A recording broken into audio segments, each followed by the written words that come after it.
Okay, hello everyone. Welcome back. Sorry for the long break between these podcasts, but it's Jacob and Alex back again today to talk about traditionalist economics, or at least to talk a little bit about uh, economic systems today, and to offer a few thoughts on how we should think about them. So, broadly speaking, we'd like to cover how modern economies today tend to be thought about by the political establishments, but also to look at a few alternatives and to consider maybe the deficiencies and the potential routes for improvement of economic structures today. So I suppose one of the first things that I'd like to talk about is the distinction between capitalism and socialism that's so often talked about by contemporary economic thinkers and also by political parties, but which is something of an artificial distinction, really. And I don't think is a particularly useful distinction to make. It's quite misleading. I don't know if you had any thoughts on this, Jacob, whether you view our society today as especially capitalist or socialist or neither. Assalamu alaikum, peace be upon you. Yes, so I don't know if it's an artificial distinction, but yeah, definitely one that's maybe given more importance than it deserves. In that both of them are just different modes of this sort of system of accumulation, and neither of them really have, well, with some exceptions, neither of them really have a serious vision of the purpose of economic activity. They're just means of pursuing a goal that is already there. So both seem to have this same structural problem, I suppose. Right. So from how it always seemed to me was that essentially capitalism, insofar as it exists today, I mean, there are sort of two approaches that I've read about. One is a libertarian approach, which sort of says, well, the capitalism we have today is not capitalism at all, it's cronyism. And that's certainly true to a certain extent, I think. But on the other hand, you have a view which actually says, well, capitalism is naturally kind of devolves into this kind of crony or style of capitalism, and it absorbs other ideologies into it. So you can have a kind of socialist style of capitalism, if that's the right word to use, or it can put on the pretense of being many different things. One term that's used a lot today is woke capital, this idea of capitalism adopting various social causes, various liberal and illiberal causes as it sort of suits it in order to put across a particular message. I think that's an example of how the social theory and economic theory can become quite tied together in some sense. Yeah. Well, this is one of the big problems with mainstream conservatism is, and actually, as there was this recent monologue by Tucker Carlson, I don't know if you saw this, which was actually, I thought it was actually rather good in that he lambasts mainstream conservatives for, as they always have, failing to see the link between capitalism and the promotion of liberal or permissive values. And yeah, this woke capitalism is just the latest, most extreme version of that. It's really quite sad, and I don't really see why anyone believes in it. But yes, I think someone I saw recently summed it up saying that it's a system in which companies pretend to care about social justice in order to sell products to people who pretend to hate capitalism, which is pretty much right. I think the whole thing is a pretense. Yeah, I think that's fair enough. I mean, there was I think it was Sebastian Milbank shared that image on Twitter of a poster which was essentially trying to promote diversity, but was saying, "Oh, coffee comes from Colombia and all this kind of stuff." And well, he's reducing an entire culture to a product, a consumer product. Basically, it's the extent of woke capitalism. Yeah, exactly. But I suppose, more importantly, what I'm interested in is whether or not you think there is an alternative to capitalism. Perhaps there's a lot of debate about whether socialism is better than capitalism. I'm not sure if that's the best debate to be having, because socialism has its own problems. Yeah. But is there something which a traditionalist can latch onto and say, this is an alternative to both? I know there was an attempt to do this by Catholic thinkers in the 19th century, which was essentially, well, today it's known as distributism, or sometimes it's called Catholic economics. Yeah. But essentially it's a kind of well, it's kind of a joke that it's the butcher, the baker, and the candlestick maker economics. But I wondered if you had any sort of thoughts on what this sort of alternative might be and what its benefits might be. Well, I don't really know if there is an alternative, in that distributism, as far as I understand it, is essentially just capitalism on a smaller scale, in that you break up large capital and you have small ownership instead. So it's, in that sense, not really an alternative to capitalism, it's just a different way of doing it. I don't know if you'd agree with that. Mm-hmm. Yeah, I mean, it's certainly not an elimination of market theory. Yeah. It's instead a sort of, as you say, it's a minimized market theory. Yeah. I know Roger Scruton has used the term reluctant capitalist to describe his own views, and maybe that is the only way that things can be done. I'm not sure. I mean, I personally, I've always thought that the greater threat to economic stability has been in financial practice rather than production. Mm-hmm. Yeah. Particularly because of the way the banking system works. Yes, I mean, I'm far from an expert on any of this, but there's certainly something that has resonance in the Islamic tradition, in that usury, riba, is strictly forbidden. Yeah, I mean, part of this obviously is the instability that it creates. Part of it is to do with the exploitation that it inherently engenders, and that there's no real, in pure usury, there's no real risk being taken by the lender.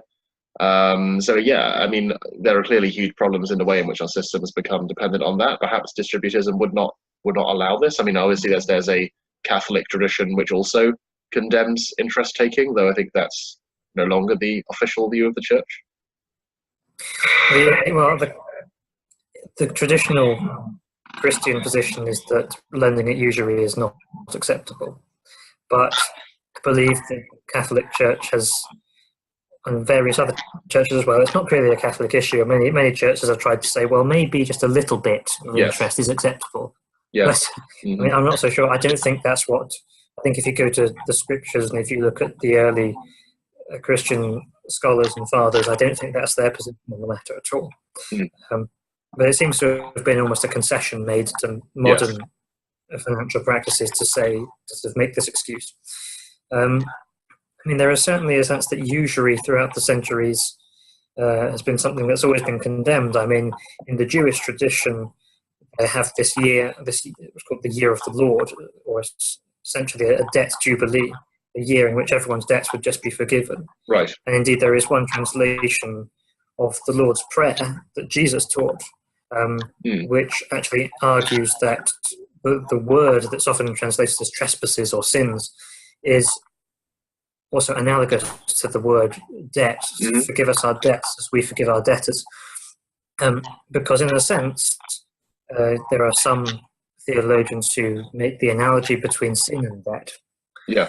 But there's also, more directly speaking, being in debt is considered to be a situation which many of the poor and downtrodden have to face, and the position of being a debtor is traditionally seen as a sinful profession, or to be a usurer is a sinful profession.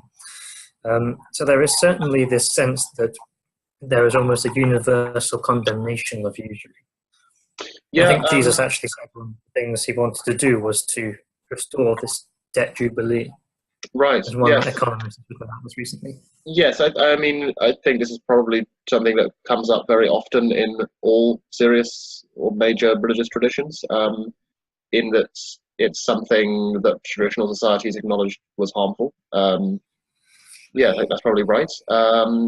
Yeah, and one of the big problems with the sort of consumer affluence society is that at the same time as we have, in the last sort of 30 to 40 years, with the rise of neoliberalism, etc., at the same time that we have increased levels of inequality in society, we've also removed social deference.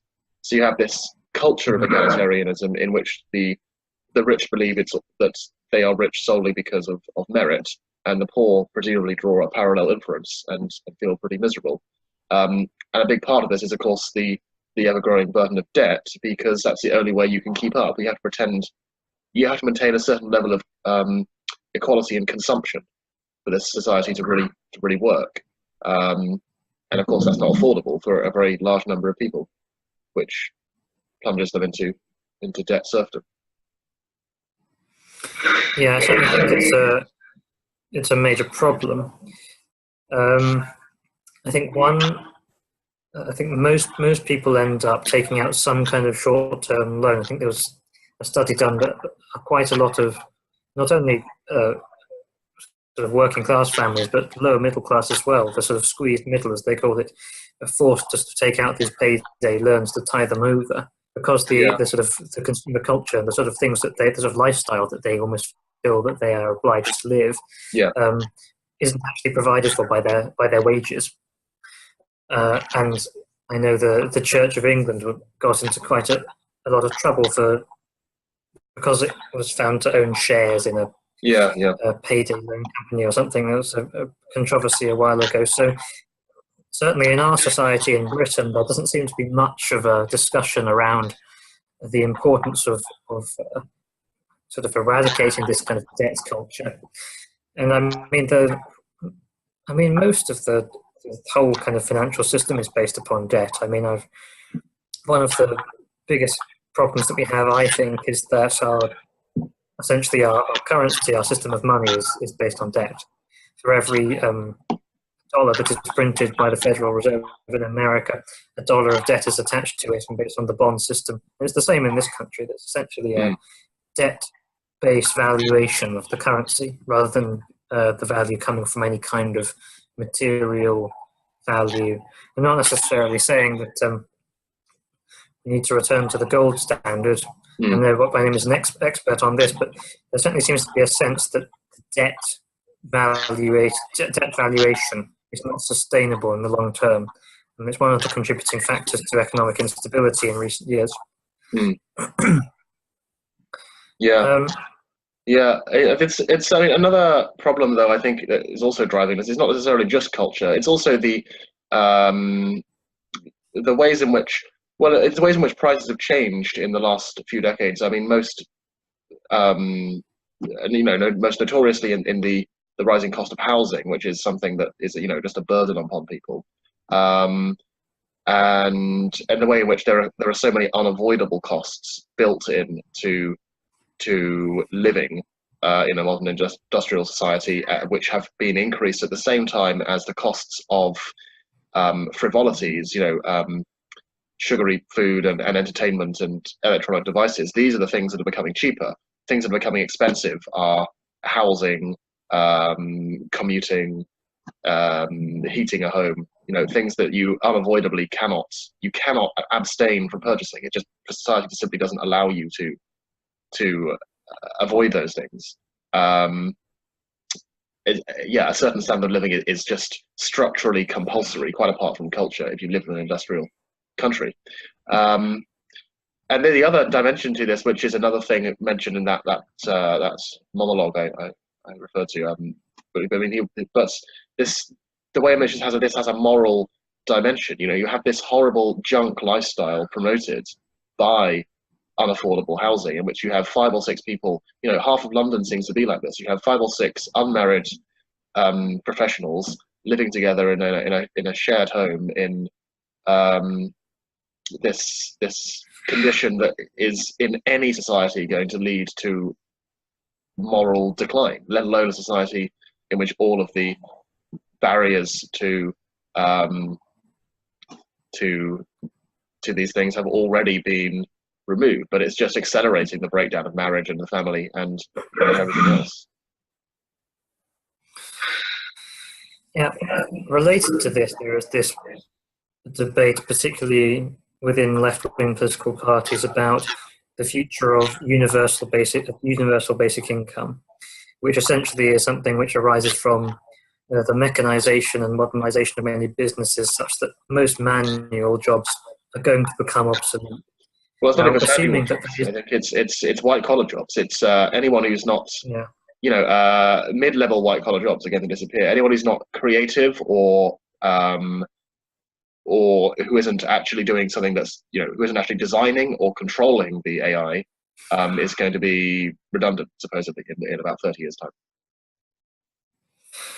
yeah. So basically, assuming that this is going to go ahead and this is going to be the case, something like UBI seems to be, or quite possibly could become, an absolute necessity. However, there is a flip side to it, which is that, well, you have the problem of what are people going to spend this money on? Essentially, many people are going to be receiving this money without having earned it. It's kind of unearned income, if you like. So that creates all sorts of not only economic but ethical issues as well.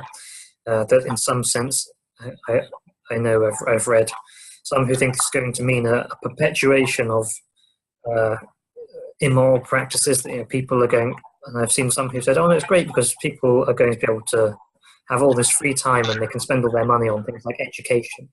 But I suspect most people won't spend their money on books. I suspect they'll spend it on other things, possibly not healthy things. I don't know.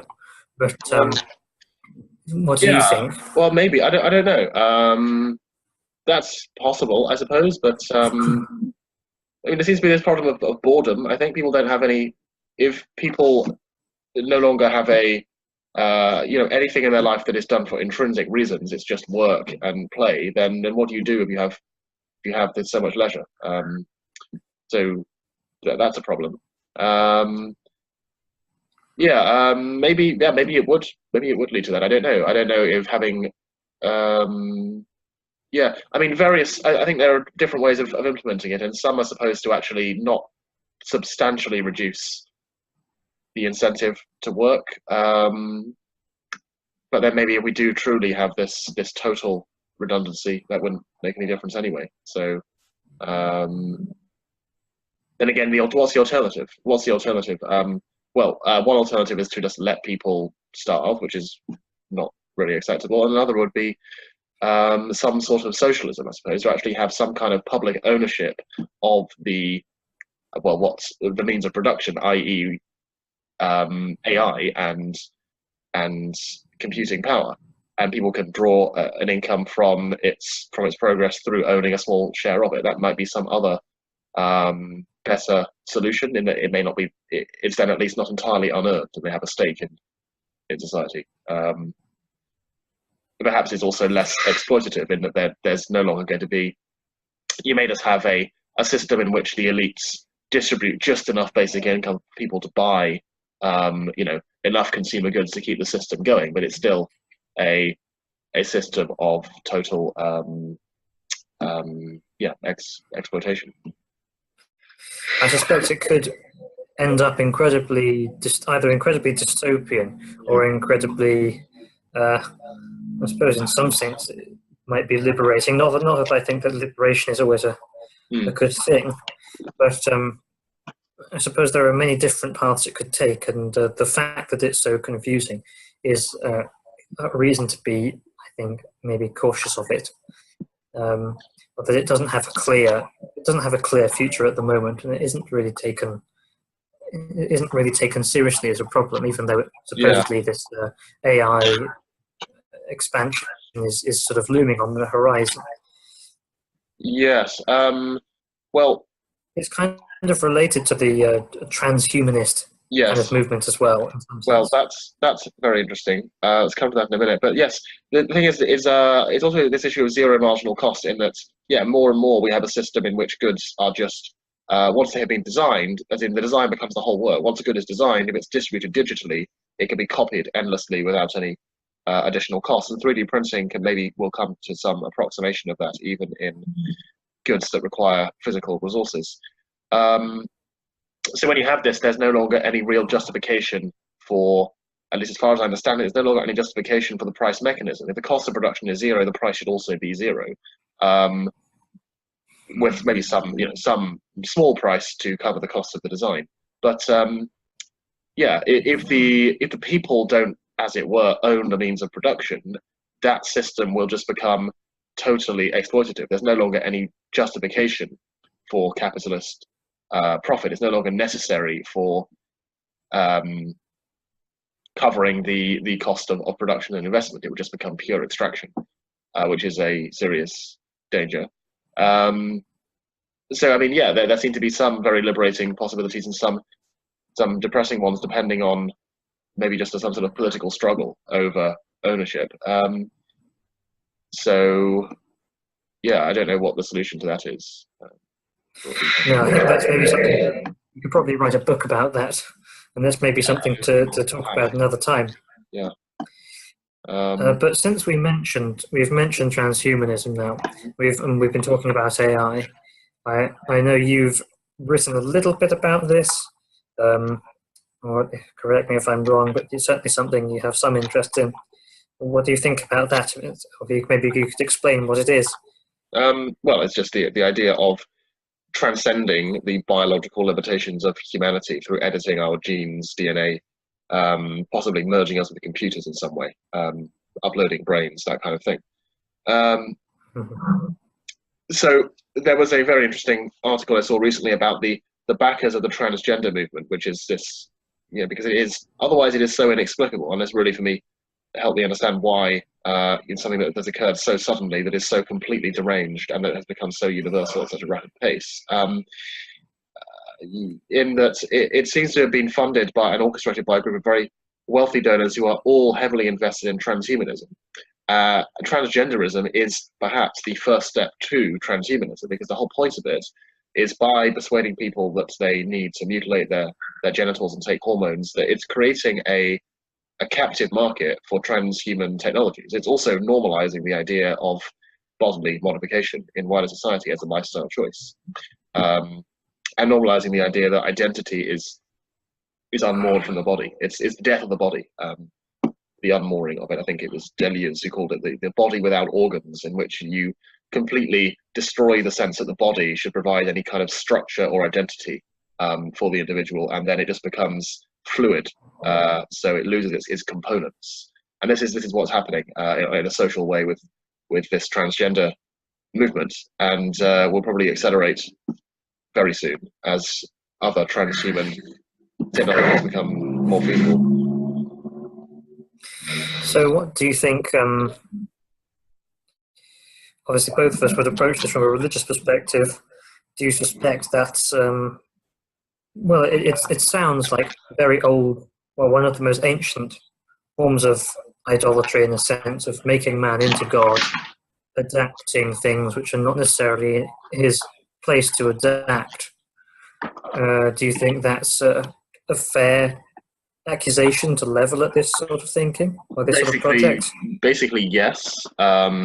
Yes, it is idolatrous, it is dangerous, and probably blasphemous. At least, I mean, maybe some forms are not. The extreme forms probably are.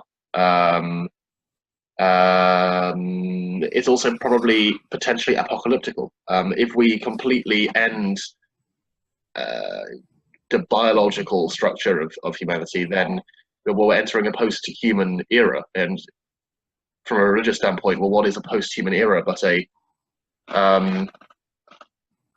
the point of creation is human salvation.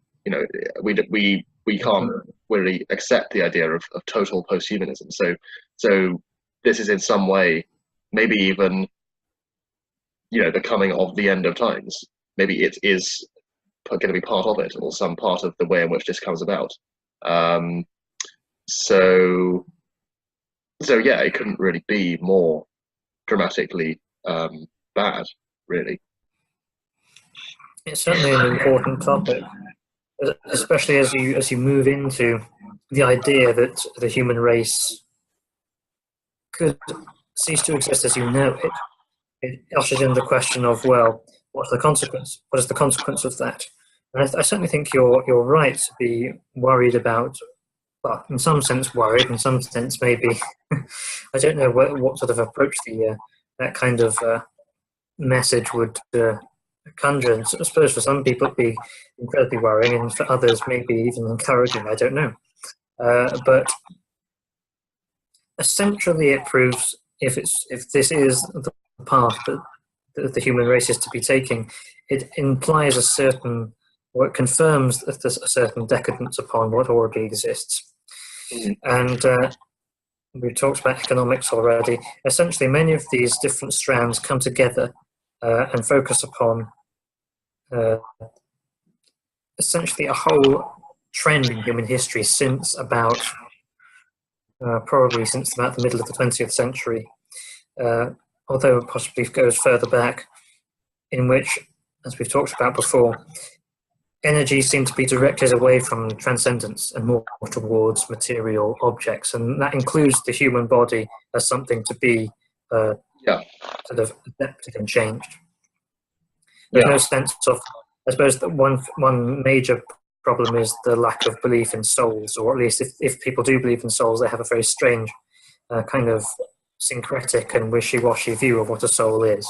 Yeah, that's right. I mean, this materialism, probably goes back to the 16th century, people like Francis Bacon and the whole, drive to create an earthly utopia.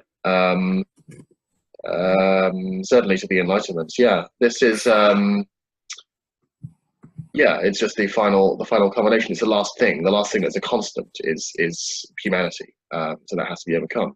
But what I do wonder is, because so much of it seems very, very uncertain. I mean, in the Islamic tradition, we even affirm that we know very little about the human soul. Very little knowledge of that has been given to us. So it seems very hard, therefore, to say at what point you are messing with the human soul. Is that actually possible?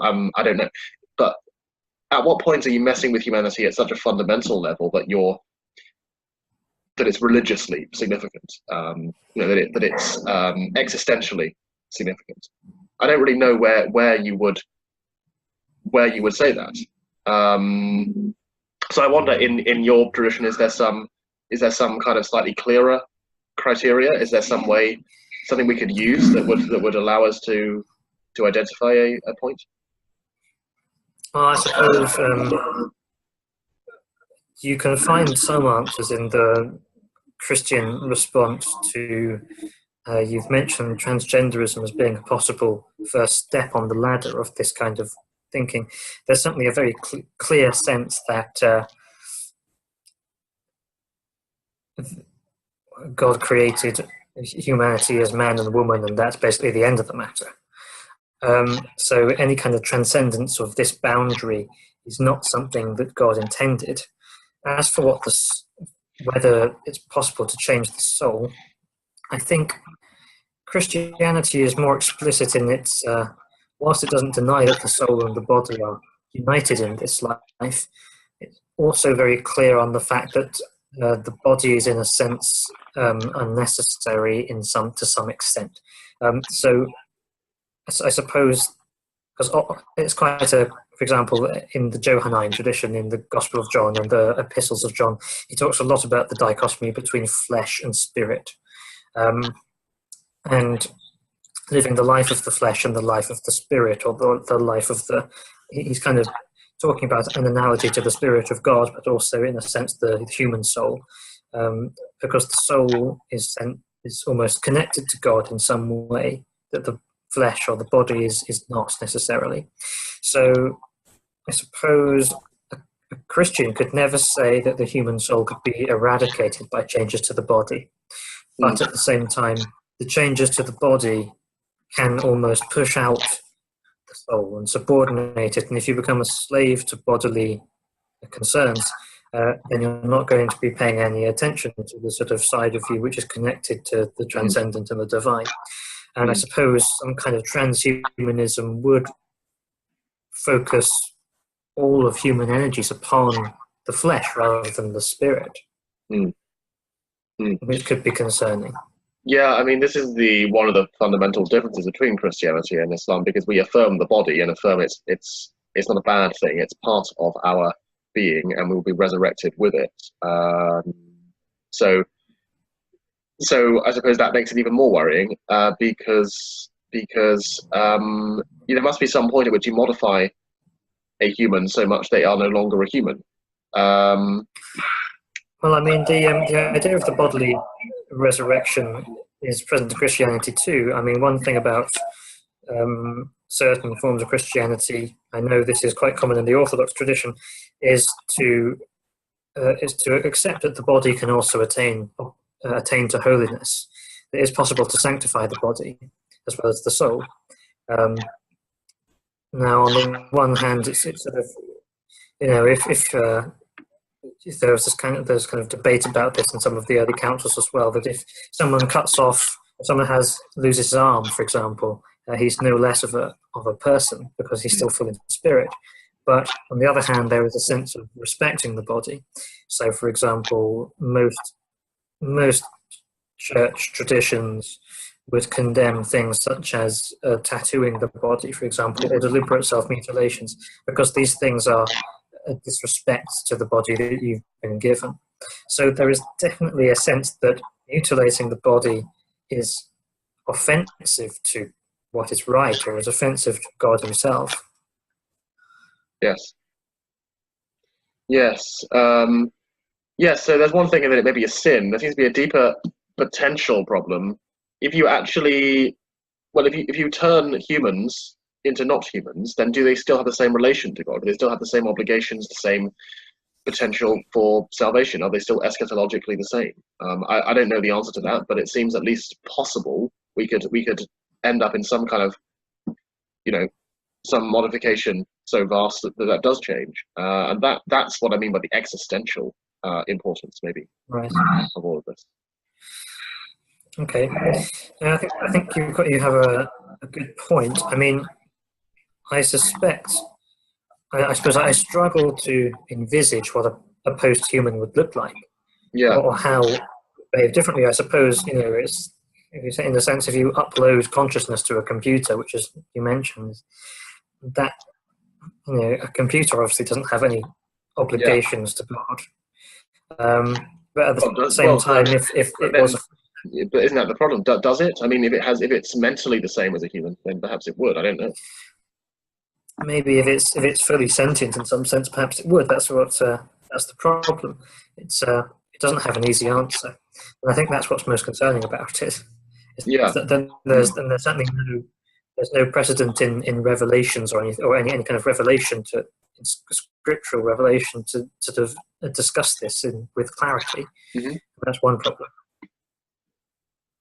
Yeah.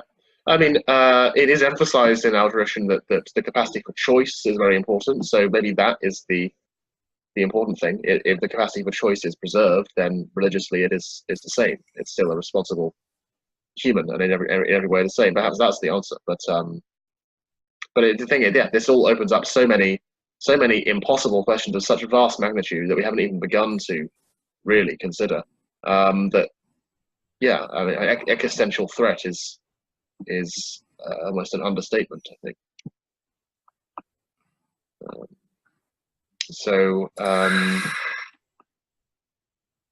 Yes, and if we want, and it can't now, it now can't be stopped. I mean, supposing we tried to stop it, the problem is that the technology that permits research on it is so ubiquitous and has so many uses. It would be impossible to track down everyone who would continue to develop this. It would be physically, logistically impossible for any authority that tried to prevent this from happening to really do so.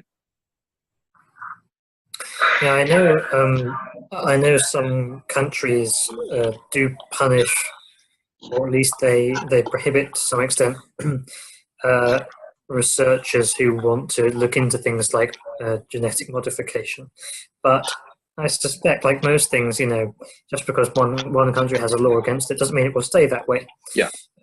Especially if this blows up into a global debate. Exactly, you would need some sort of global prohibition to make any real difference. Yeah. In some sense, it's almost it's just as important a debate to be having as, if not more so, than the climate change debate, and that's attracted a lot of global attention. But this hasn't really. Do you think that's because? Do you think that's because of a gender issue? Maybe, but well, I think people don't see the link to transgenderism because that's presented as, you know, it's on the one hand a health issue and also a civil rights issue. It's not presented as a issue about human nature. But also maybe it's just we don't have a sense of humanity anymore. We don't really have a sense of its importance because we by and large just accepted this materialist paradigm. So why not change humans if it makes us happier? You know, what could be wrong? Most people don't really see any real problem with that. Yeah. So it's not easy for any sort of major movement to resist it, to really get going. I suppose it's also related to some extent to the prevalence of a kind of hedonistic or utilitarian kind of morality that's very popular today, which sort of says, well, if someone is, well, to some extent they don't even look at the happiness issue. They say if someone is in this state, well, he can't be happy. So we'll have to increase their happiness by engaging in some other thing. More often it's imposing liberalism is the definition of happiness to some philosophers, it seems to me. So I suspect it's something which could become almost normative if a sort of transhuman ideology was to arise in the West. It would soon enough it would be something that would need to be exported elsewhere. Yeah. I mean, every other thing the West has developed, other countries have either had imposed on them or have tried to copy. Sure.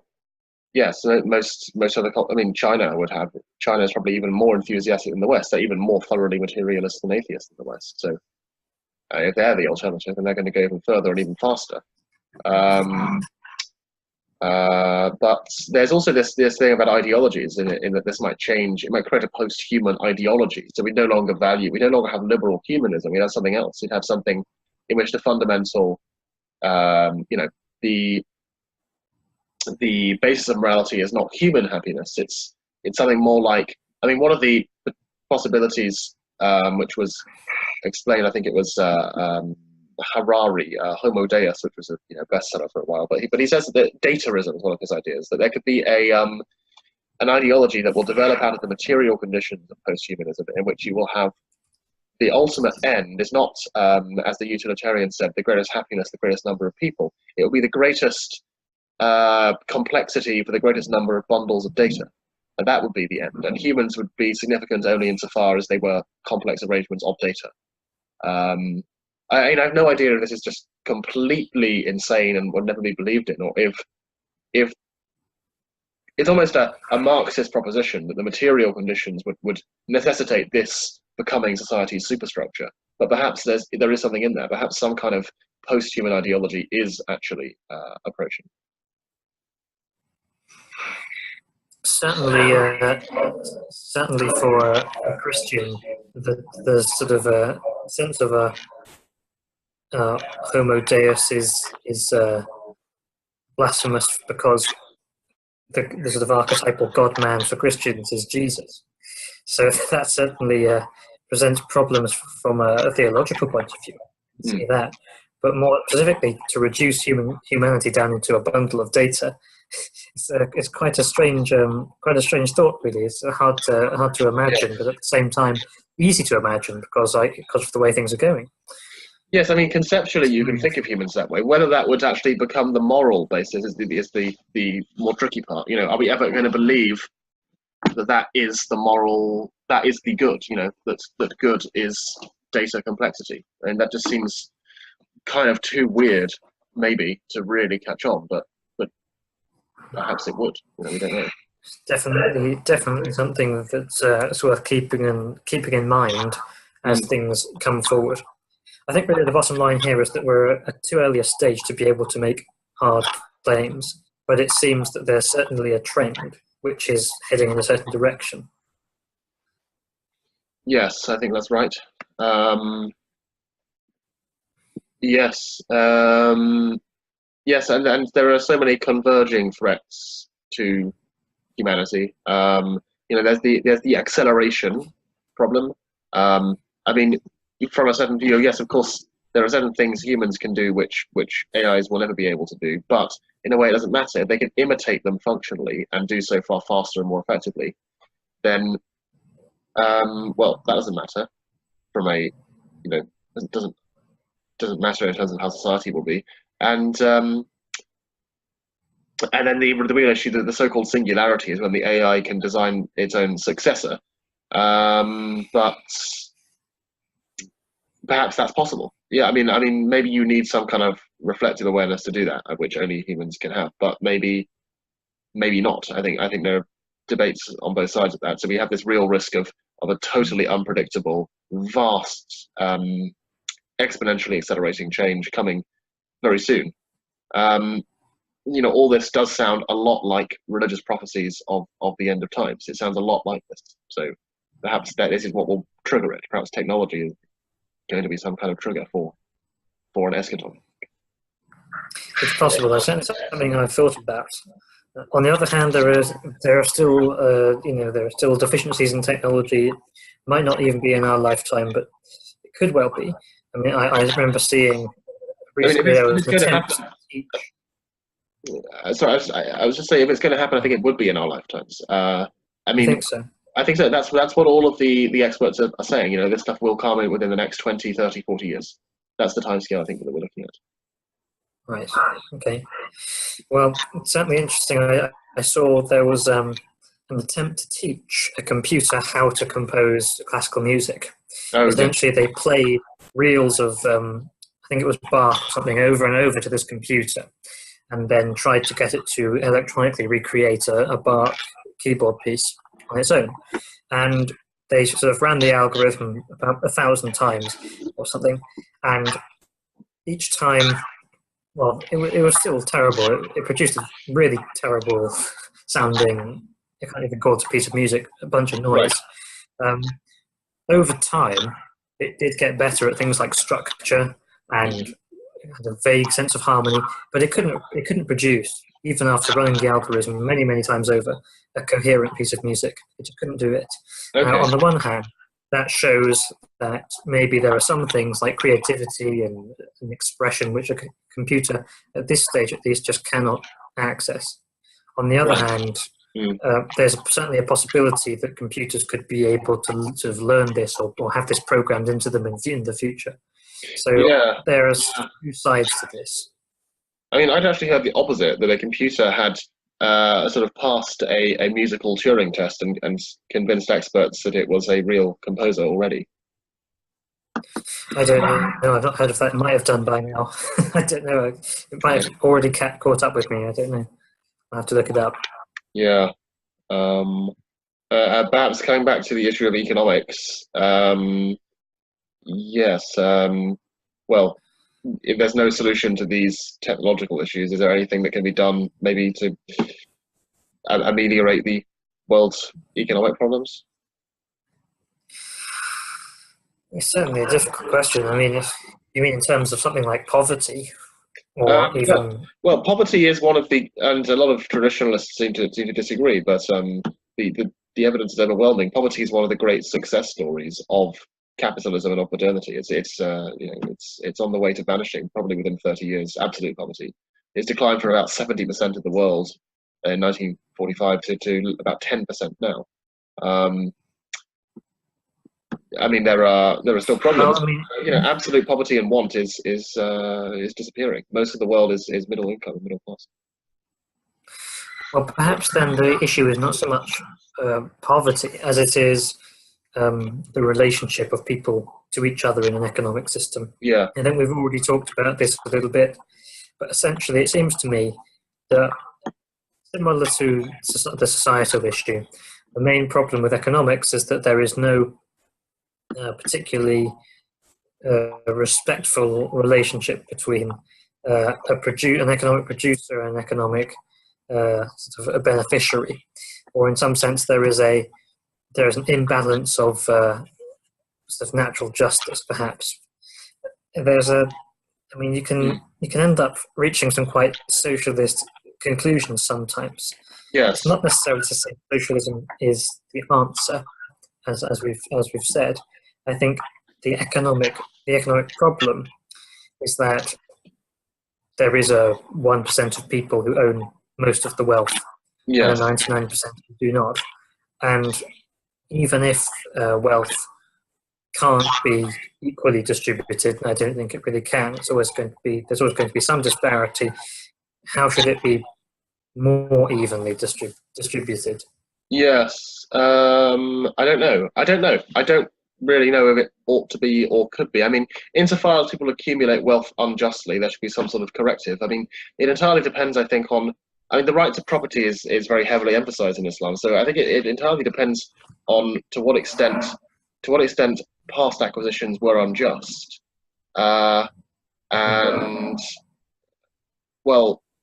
that's really to what extent were they unjust, and how practical the and to what extent ought we to compensate for unjust past acquisitions? Does it matter? How much does it matter?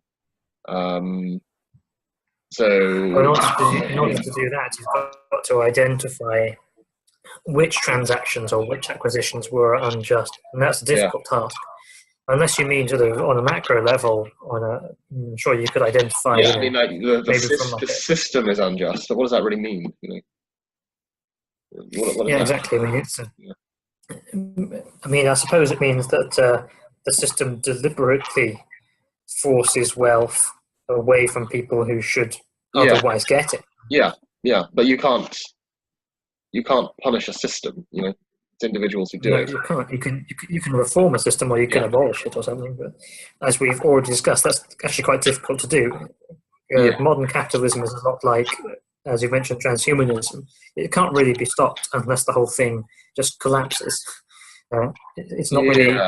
It's not something you can reform. I don't think. Yeah, I mean, it's probably true that a state-run economy is no longer viable. Actually, there are possibilities. I mean, there are things like blockchain, which has been suggested could allow a decentralized kind of common ownership, in that just as Bitcoin operates through a ledger which is a distributed ledger, so anyone can access the ledger of who owns what, but no one can edit it without following a certain system of rules. So this permits a system of common ownership without a state to mediate it, and that may solve the whole problem that the Soviets had. So perhaps that kind of thing is going to become possible through technology. That's one thing that seems worth considering. Mm-hmm. I don't know much about it. It certainly sounds like it's an interesting system. It could be applied to economics in an interesting way. Yeah. Do you have any further comments, or maybe we've discussed quite a lot? There's quite a lot for people to digest. Yeah, so perhaps we can finish there. Yeah. Yeah. Now, if perhaps I should say, if anyone watching wants us to discuss something specific, just leave a comment or send us a message or something, and we'll see if we can cover it, because we're always looking for things to talk about. Yeah. So that's exactly. Yeah, or any views or anything we've talked about. Yeah. Absolutely. Yeah, so thank you very much for watching, and hopefully we'll see you soon in another podcast. Okay, thank you.